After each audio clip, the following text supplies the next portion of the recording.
All right, seems very good. Hi, welcome. Let's continue. So this is part 4 of learning Solar2D, and in this stream, I'm going to try to finish up the getting start tutorial, and we're at chapter 7. Oh, hold on a sec. Yeah, there you go. Yeah, so we are at chapter 7 and about sound and music. So let's get started.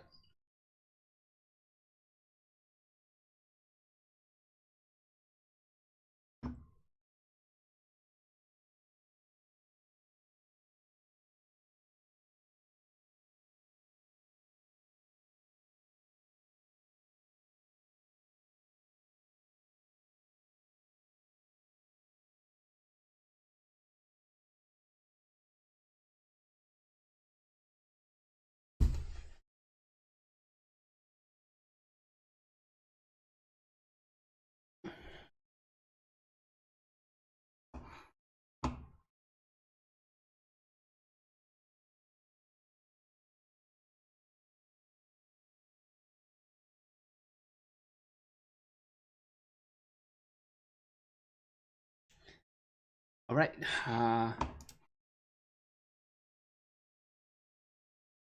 So the sound effect and background music are an important part of game experience, of course. And then there are two ways to load audio into the Solar2D app. Which one you use typically depends on how the audio files will be utilized. First preloading and then streaming, okay? So the first method is use a load sound command. This load and pre-process the entire audio file, after which it can be played on demand. For instance, doing this, once load, the sound can be played as many times as needed using the play along with the audio handle you created, okay? So this is a crucial aspect to understand. You do not play an audio file directly by specifying the file name. Instead, you specify the handle. Okay, of course, you need to open it first.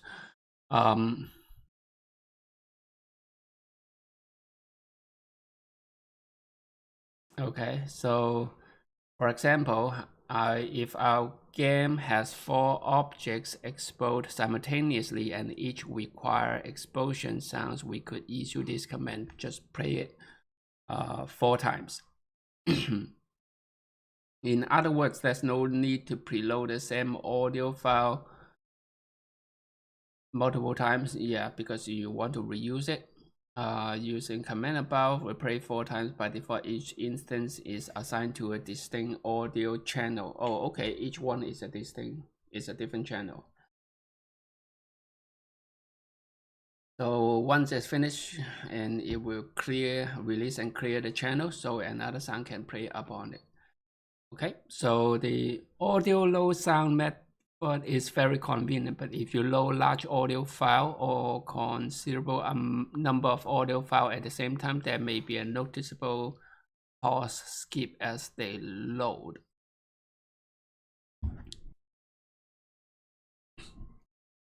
What does that mean? What does that mean? Because you're not playing it unless you're playing and loading others at the same time, maybe. But let's continue. So this is something need to pay attention to, but that's okay.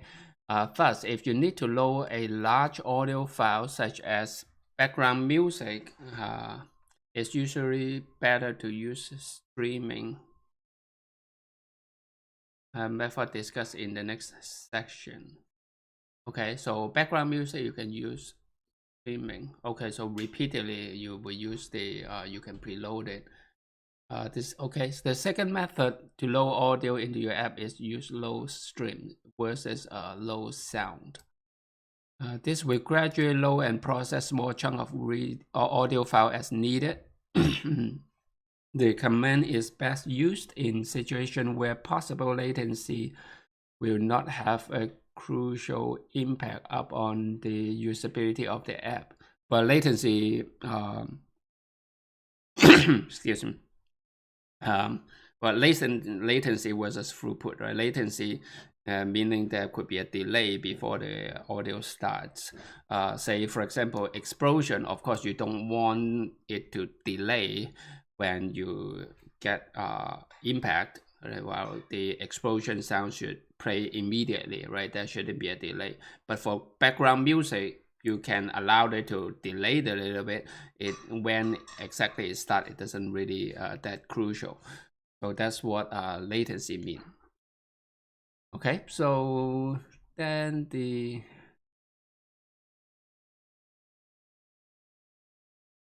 streaming does not use as much memory. Of course, is usually best choice for large audio files such as okay. Unlike low sound, low stream, you can only play on one channel at a time. Okay. If you need the same audio file to stream on multiple channels, you need to load two distinct audio handles, your load choice, because it's a stream, right? So, well, some basic programming here, but I think maybe worth describing. Give me a second.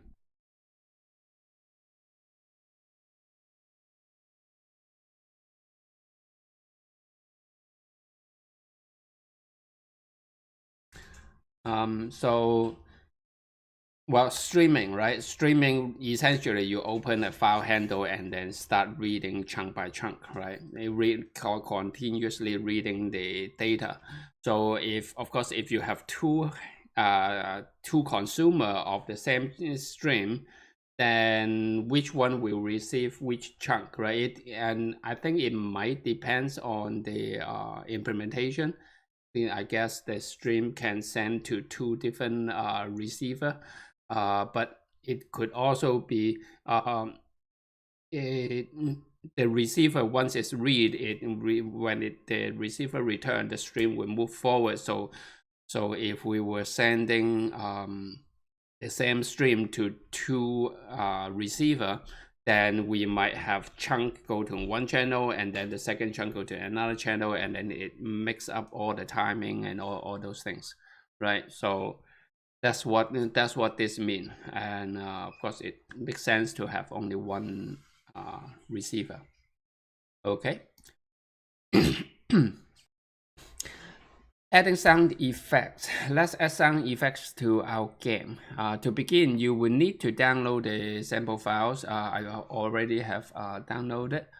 So I have all these files. For this project, copy the entire subfolder into here. Okay, so get that over here. Oh no, copy it over here. Did I? Oh, here. Ah, shit.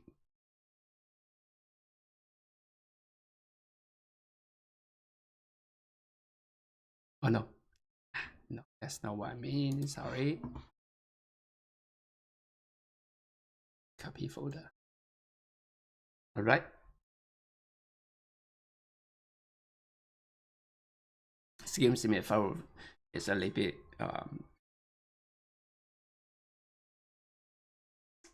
itchy in the morning.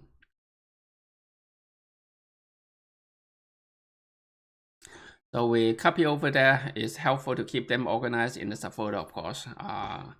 In a real game, we want to do that. Loading sounds. First, we need to load the sounds. Since our sound effects are only going to occur during gameplay, we can load them in the game file. And then we will load it up here. Okay.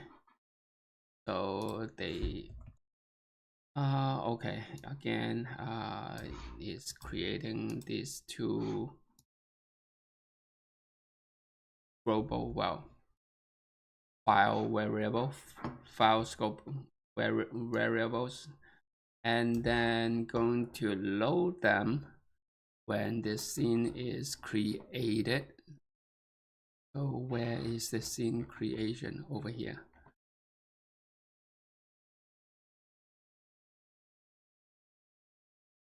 All right. So now let's play the sound.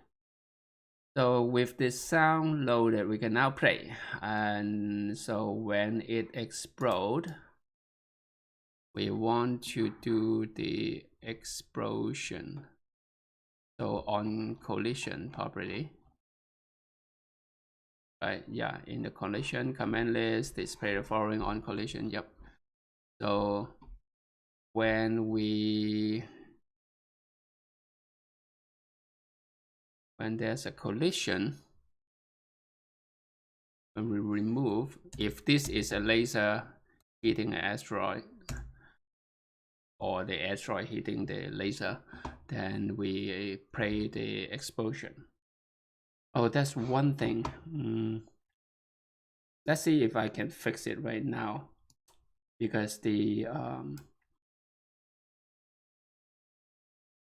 audio sound I have was not working.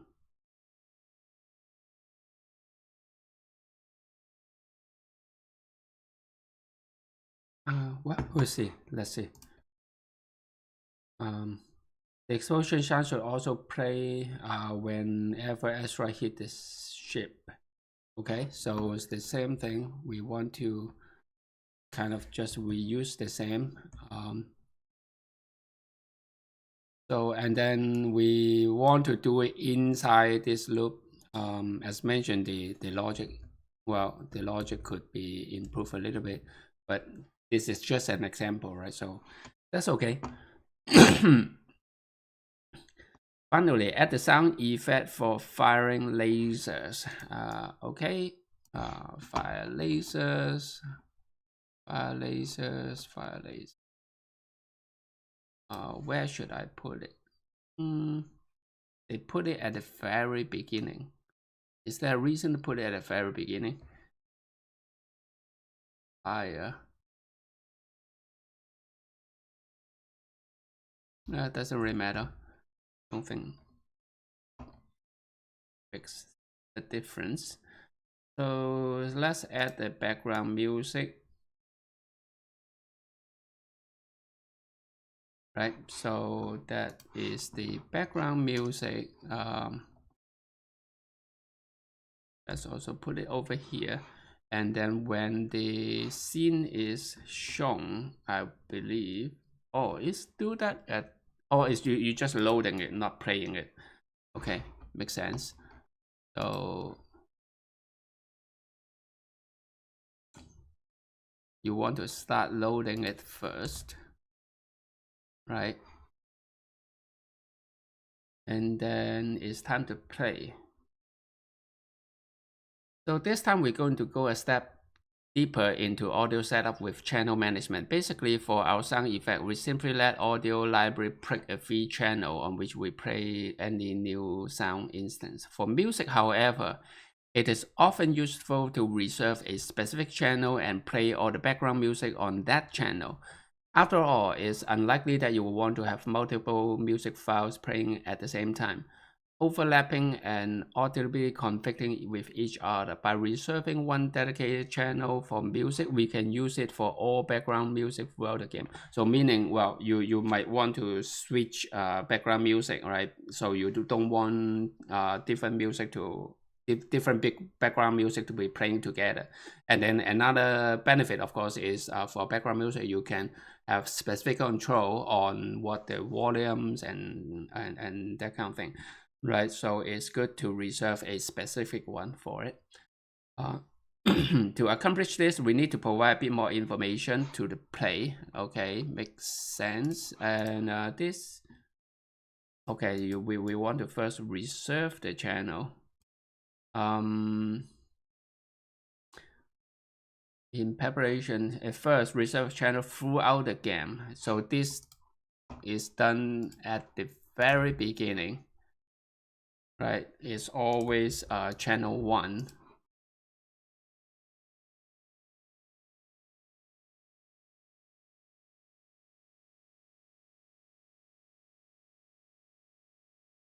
So we tell the audio library to reserve channel 1, and no audio file will play on that channel unless we specify it, of course, simple. Reduce the overall volume. Yep, exactly. So this is reducing, just like what I mentioned. Change the channel to make the volume lower, right? Yeah, that's pretty simple. Or you can even mute it completely. That's fine. That's as expected. Maybe mute it, you can set it to 0, or maybe that's a different command. Mute, if you feel the music is either too loud, too quiet, oh, okay, just adjust it. So now save Lua main in and return to Lua. Okay. And then when it's fully come on screen, of course, it makes sense. Right, so go back to Lua, and then when it did show, put it over here. Right, so -1 means infinite. Makes sense, makes complete sense. -1 to repeat indefinitely. Right, so in additions, these additions should get music playing in your app. Make sure you save and modify it and relaunch the simulator. So now let's see. Oh.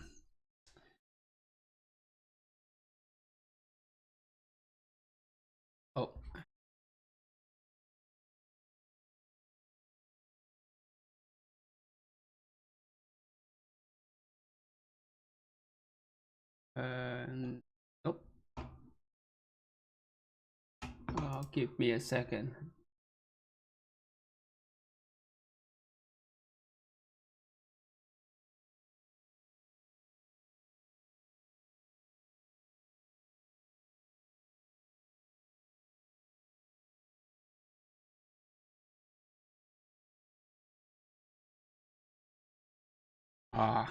Okay.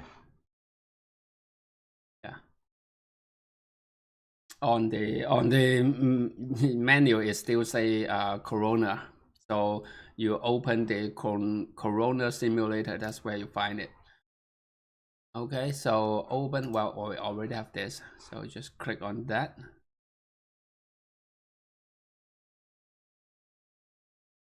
So now, let me stop the music.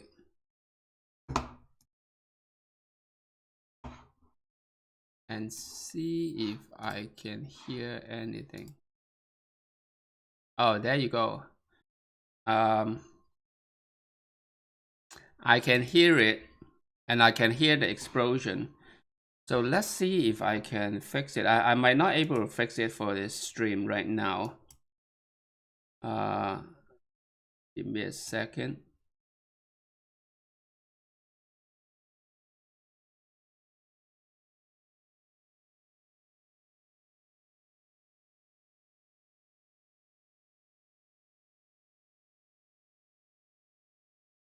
Yeah, I think I cannot share it with you at the moment. There's some problem with the with my setting.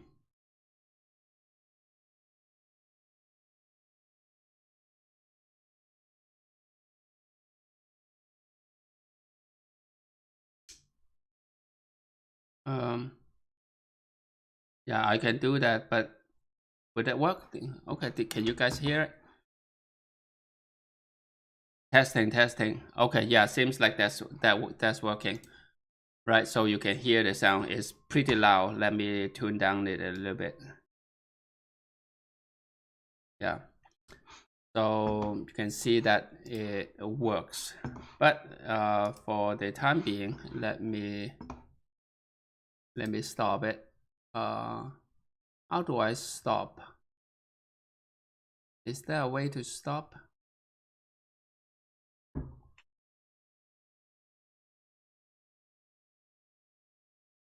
Seems like there's no way to stop. So let's make that 0 first. All right. So cool. So it's playing. So when it stops, here is saying when during high, when you did high, just stop the music.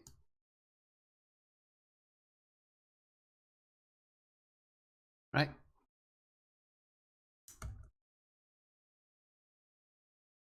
So simple. Let me do it again. Let me set it to a 0.1. And then, okay. Well, 0.1 is still pretty loud. Yeah. For you guys, I mean, I lower it so that it's okay. So you can hear the explosion. You can hear the laser firing. Let's die. Come on. Last one. Oh, yes. Come on, hit me faster. Okay, there you go. Okay, yeah. So you can see the it stops. All right. So that's stop the audio. That's cool. So that's it. When the scene goes fully off screen, the music set channel 1 will stop. That's, yeah, that's what it is. Whether preloading or streaming, audio takes up memories and is a resource that are not automatically managed or cleaned by composer. Let's see, what does that mean? Well, because it load and I see, because the reference, even because what it means here is that even it is this is a local variable, right? These are local variables. So normally, if for other items, like say for the rectangle and stuff, when you are done, the variable go out of scope, and it will be reclaimed. It will be freed because the reference goes to 0. But what it's saying is for audio that didn't happen, probably because because it is a bigger media, and the composer somehow plan to hang on to those handles. So even when the scene goes out, the reference is still there in the quote global store. Probably that's where it set it, although it's not something that available over here in this get variable or set variable. So in either way, what it means is at the end, we will need to clear it. So when it high, or probably when it destroy, yep, when it destroy, we will dispose them. That's that over here. Okay, all right. Excuse me.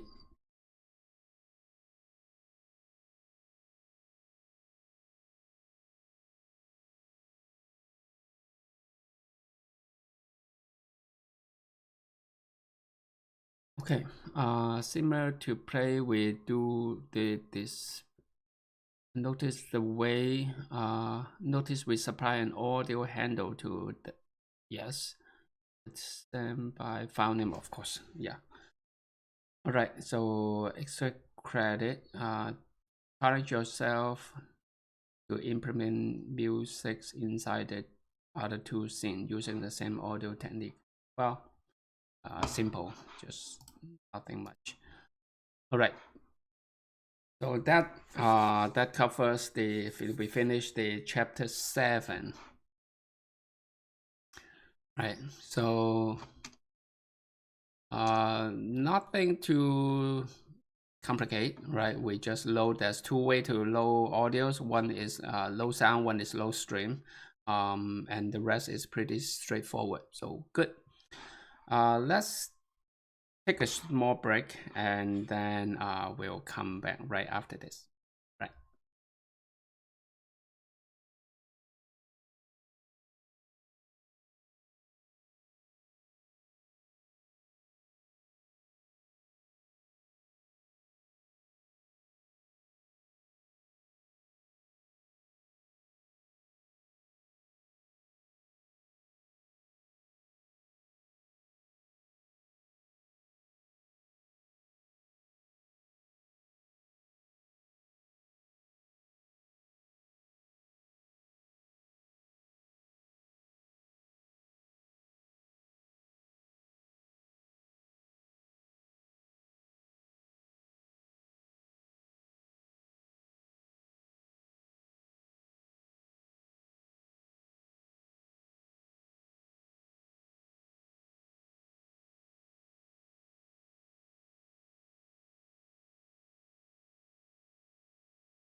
All right.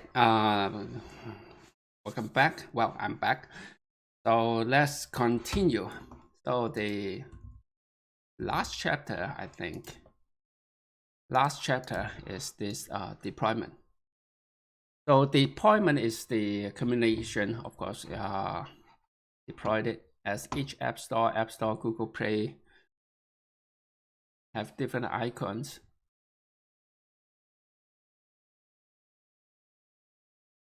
It has different icon requirements, and each requests various size and design consideration for different devices. Okay, there are several online services that automatically create the entire set of required icons in the correct size, although you may wish to design them all yourself. Remember, this will be relatively small in size when they visually represent your app on an actual device, so fine detail might be lost. Yeah. You can find full list of required icon on each platform here, okay? In addition, we have included a full set of icons for mobile device in this chapter's source file. So let me open that. And making it yours, this tutorial, the Star Explorer in general is a starter project that many people complete and potentially submit to the App Store. As a result, many people have deployed the same identical game to prospective players. While this is acceptable, you should consider how to change and customize this game so that it's yours. Distinct in certain ways from the basic template we have provided. Here's some idea. Okay, change the audios, that's fine. We're not going to really do it. We just going to read through this so we can start our project.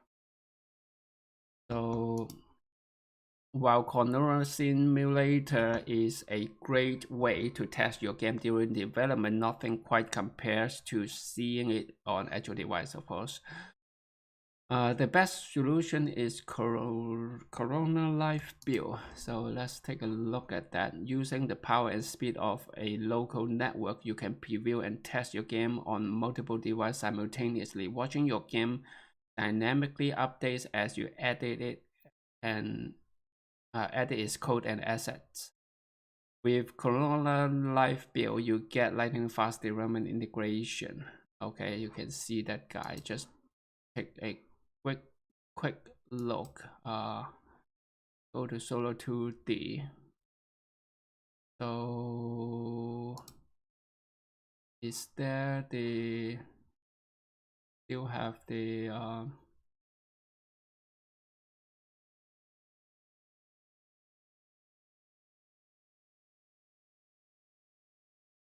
installing? Okay, it's probably something over here. Just my guess.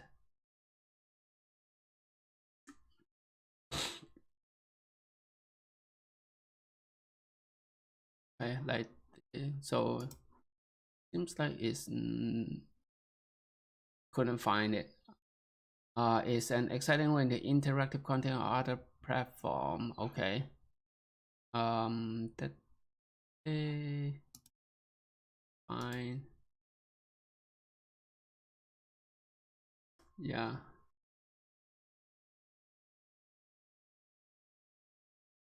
Seems like they don't have that anymore. Yeah, seems like they don't have that anymore. So let's continue.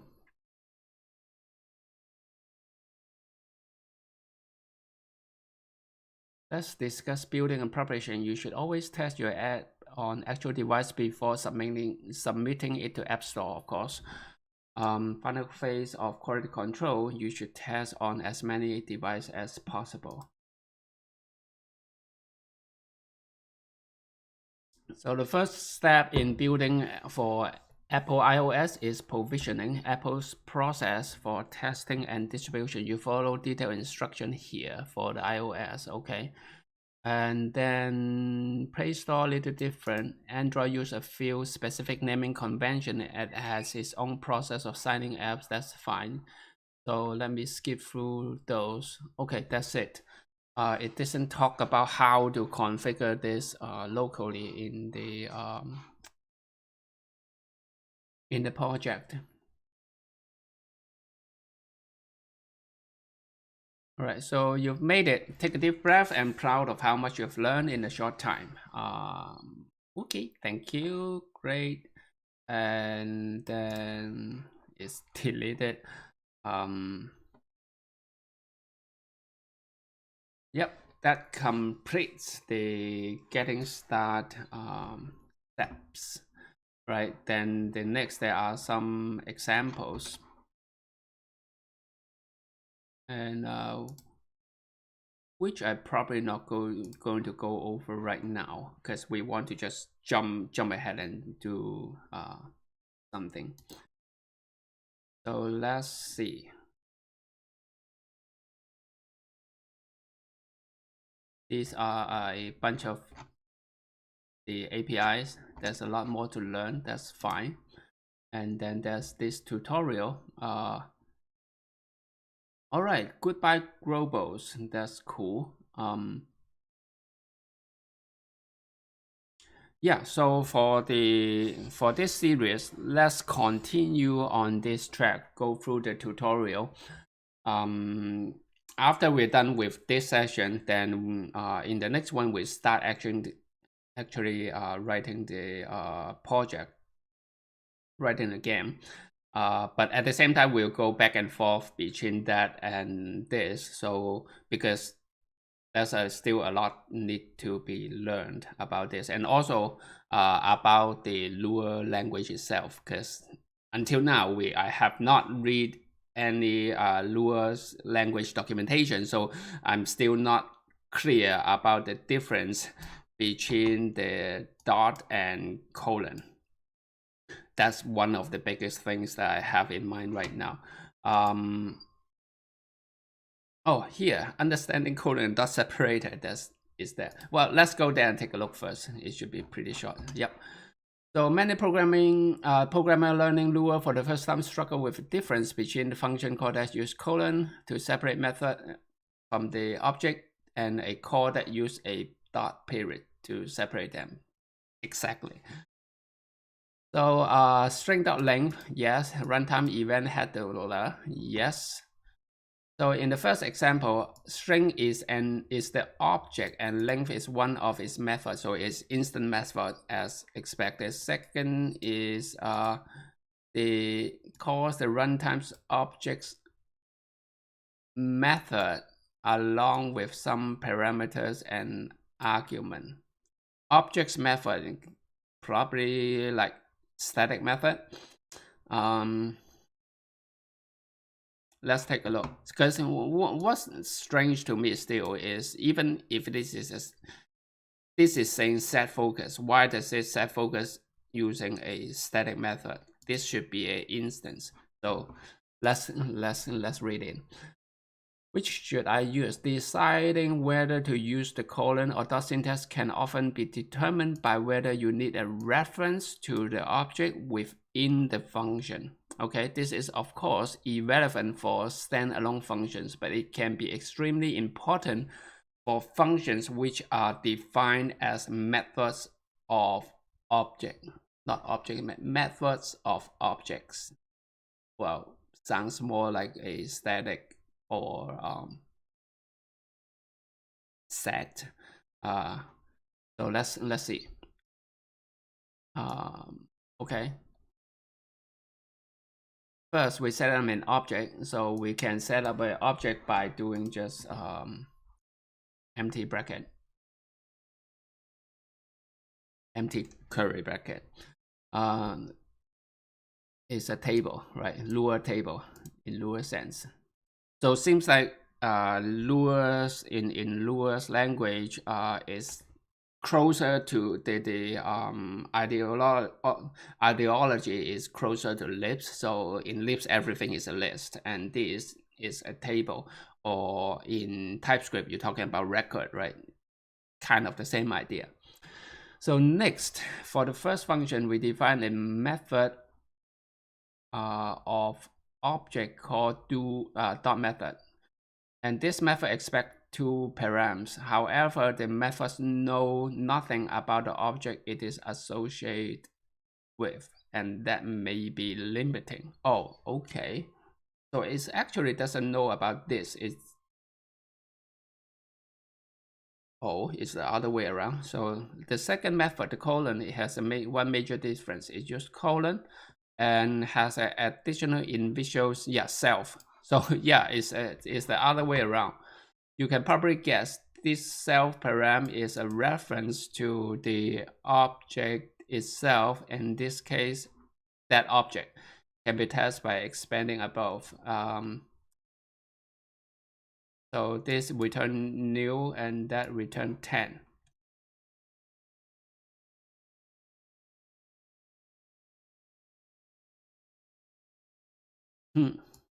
Interesting. So it's that's confusing though, because for the instance, you set up a property for that instance using the dot syntax, but the function you call to access it is using the colon.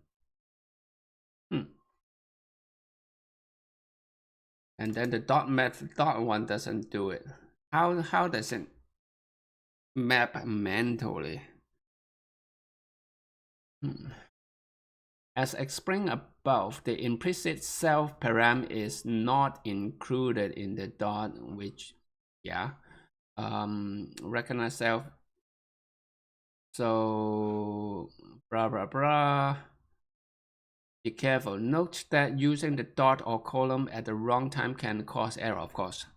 The Lua compiler, so there is a compiler, will let you exactly, well, of course, there is a compiler, what I'm talking about, because it needs to compile to different, for different platforms, right? So, but deciphering the error message can be tricky. Consider the following example.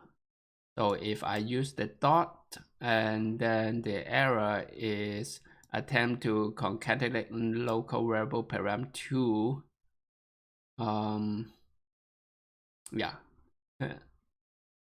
it basically saying param2 is new. However, this might be confusing. Oh, because it implicitly inject the self into the first place.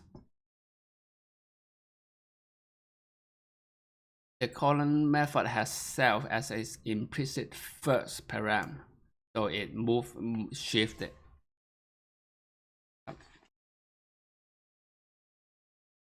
It's kind of a similar idea in something that I'm working on, but of course not implemented this way. But it's a interesting thought. In conclusion, that's it. All right, so that's what's the difference between dot and colon. It's still weird to me. So this is the colon, need some time to get used to. So this one, the colon one, is actually the instance method. It will receive the self, while the dot does not. The dot tries just call without self. Maybe inside Lua it doesn't really differentiate between instant method or static method. It's just control it through invocation. During invocation, depends on how you call it. You can call it either way. Depends on do you want self or not. It's kind of makes sense, although the syntax still feel like flipped. When we compare it to the setting the property. Right. Okay, so and then also another thing to mention is the function declaration. You can do this both dot and colon. So all right, so that's good. So let's take a look at this. The scope for beginner. This I guess should be very simple, just basic scope. But let's go through it.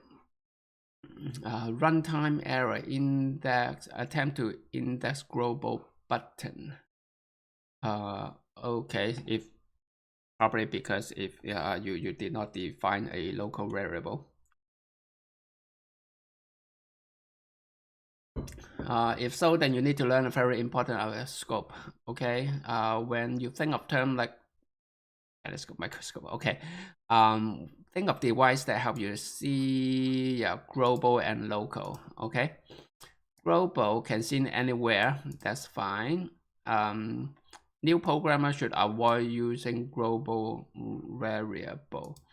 Global variable, say, let's read it again. Global variables functions can be seen anywhere in the program. Okay, because they can be expensive to use regards to performance, because the reference there is not being deleted. And actually more than that. In fact, if a global variable is accessed in a time-critical loop, it may perform as much as 30% worse than a local variable in the same loop. 30%, that's a lot. Because if you think about JavaScript, it's just go, you have a scope trickle down, and then you just go look back up. It shouldn't have a 30% performance impact. I don't know how it's implemented internally, but yeah. So global variable functions also have the inherent risk of accidentally reassigned, of course. That's the problem with global variable. And then set underscore W, set 130 to 330, and then trash and so on. Of course, that's just basic global. In Lua, local, you define local function, local variable. One thing I like about Lua is, you're able to define the function locally. And so there is, let's go back here. There was a function. We were doing it like this, as we are attaching it to the object scene, right? There is a scene object, and that scene object is provided by the game engine itself. So we are just attaching it there, so that's why we don't need to use the local keyword, because it's not local.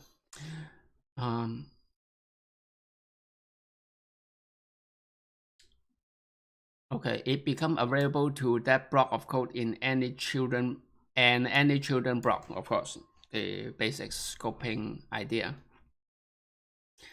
In this case, the functions define a new block of code. Okay, simple, and then meaning it only visible to functions. The sum. Okay, yeah, the sum. This does not work. Sure. So let's take a look at this one. Second sum, this won't work also because it's in scope. Pretty simple. And a block like this, and that will print because it's global. These are very basic programming knowledge. In Lua, global variables and functions are risky and so on. The underscore G table. So maybe if you work on PHP, maybe right now in my mind, I'm thinking about those super global variable. In Lua, variables which are all uppercase and prefixed by underscore, variables which are all uppercase and prefixed by an underscore are considered private variable for Lua's use. For instance, it's really just like the super global, and in PHP is something like this, right? Request like this, right? That is a super global. Of course, it's also a convention, so it's the same idea over here. You should not attempt to use this in your program under any circumstances. Okay, with that in mind, note the underscore G is all uppercase and prefixed by underscore. This means this is a reserved structure for system use. So it's reserved, okay? It's true that global variables and functions are convenient. In using them, you can create an object that's accessible by both main and any other Lua module. So in its term, if this is correct, each file is considered also described as a module, which fine. I would love to see that also, so that's okay. For example, a composer scene. However, it's important to understand the following two variables are exactly the same. Yeah, because you have not declared the local. It's the same thing like in JavaScript, right? JavaScript, if you forget to do var let or const, then it will mark as global, right? It go to the global scope. In other words, put everything, yep. So no harm, no foul. Some developers have reported that when they print variable, yeah, so that's another thing. For debugging purposes, you can use this print function. Corona error and warning message have stopped functioning. The likely cause is that the developer created a global variable named debug. Wow. Meaning g.debug, and doing so invalidly trash access to critical or yeah, overriding the global. Okay.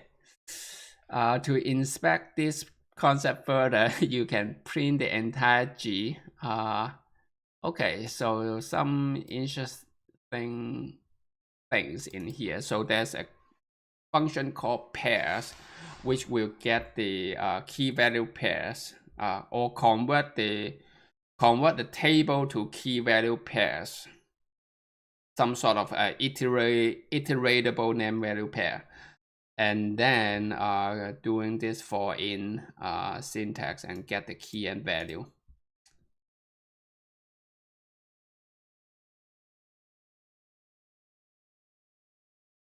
Well, it's actually more than that. It's getting the itself is a recursive call.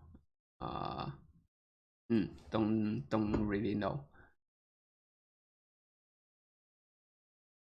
Underscore G. Oh, because yes, it's not a recursive call.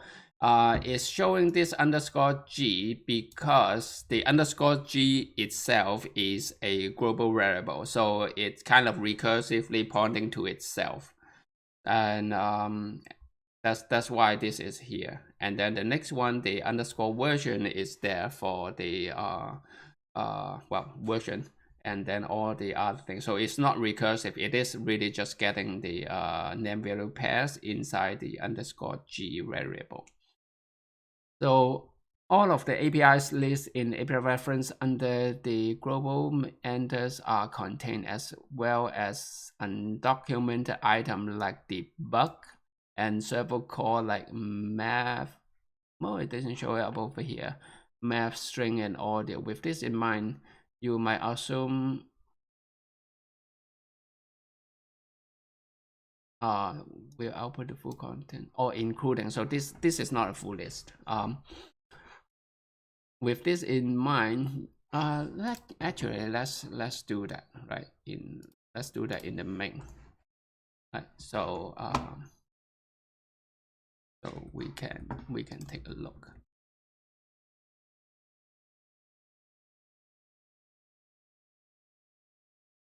Right, there you go.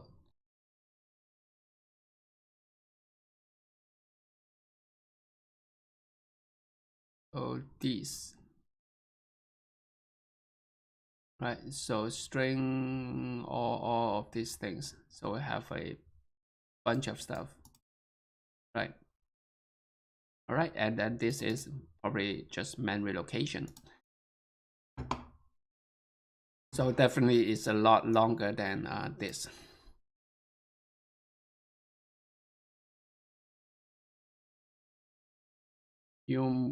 If this in mind, you might assume that you can write code like this audio to true. However, all this does is trash this internal Corona library, meaning you won't able to play audio, of course, because that's an object, right? Come on. You may think the solution is to simply avoid these global names. Not so fast. The list output by the loop above indicate the library that you shouldn't override today based on an otherwise empty main.lua file. That list also assumes that you haven't required any additional libraries or module. Okay, so it's interesting. So the way the require works, besides setting it to a local variable, it might potentially updating some global. Well, okay, makes sense because it's really just a scripting language. So when we require composer, likely it's just require the Lua file, which internally it could declare global variables, right? So when that happens, it added to the global variable after you do the require, even though you just assign it to a local variable, right? Depends on what it returns. Kind of like the code that we saw over here. Here we do return scene, right? That's what you receive, just like module exports or export in EX6. All right, so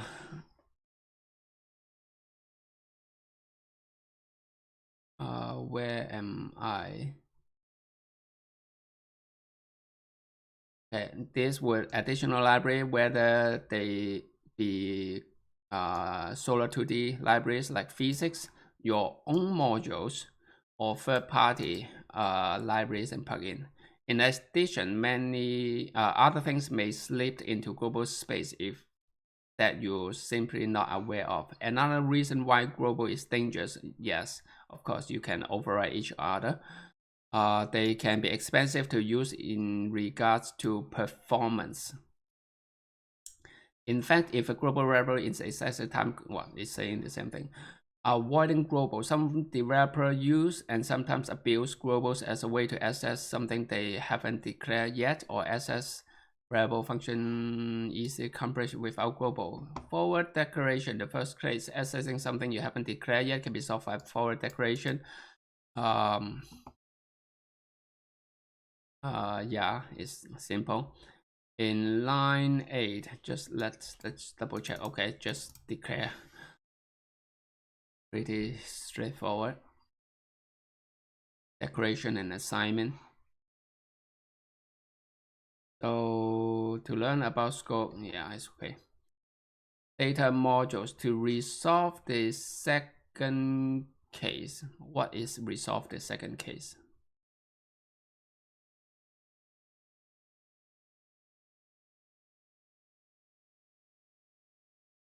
Or accessing variables between modules. You can simply use Lua file name global data. All right, yeah. Basic programming concepts. Okay, yep, so this nails it. That's how you separate files and import it. Just use the require same as the old JavaScript.